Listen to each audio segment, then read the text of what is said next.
দশম গ্রেড বাস্তবায়নের দাবিতে অর্ধ দিবস কর্মবিরতি পালন করেছেন মেডিকেল টেকনোলজিস্ট ও ফার্মাসিস্টরা। সকাল থেকে ময়মনসিংহ মেডিকেল কলেজের সামনে মানববন্ধন করেন মেডিকেল টেকনোলজিস্ট ও ফার্মাসিস্টরা। একই কর্মসূচি পালিত হয়েছে রাজবাড়ীতে।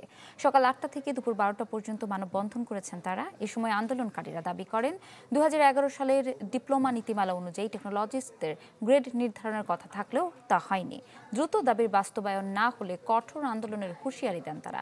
এছাড়াও নাটোর, নেত্রকোনা, পাবনা, চাঁদপুর, নোয়াখালী সহ বিভিন্ন জেলায় এই কর্মসূচি পালন করেছেন মেডিকেল টেকনোলজিস্ট ও ফার্মাসিস্টরা।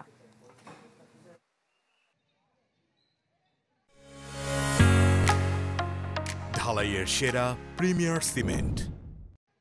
যে রোগীরা আমাদের আন্দোলনের কারণে কষ্ট পাচ্ছে, আমরা তাদের কষ্টে ব্যথিত, কিন্তু আমাদের দাবি বাস্তবায়নের জন্য আর বিকল্প কোনো কিছু না থাকাতে আমরা এটা করতে বাধ্য হয়েছি। অন্যান্য ডিপ্লোমাধারীদের মতো ডিপ্লোমা নার্স, ডিপ্লোমা কৃষিবিদ এবং ডিপ্লোমা ইঞ্জিনিয়ারদের মতো আমাদেরও দশম গ্রেড দিতে হবে। এর পরবর্তীতে যতদিন পর্যন্ত না আমাদের দাবি আদায় হচ্ছে, দশম গ্রেডের ন্যায্য দাবি আদায় হচ্ছে, আমাদের লাগাতার শাটডাউন চলবে।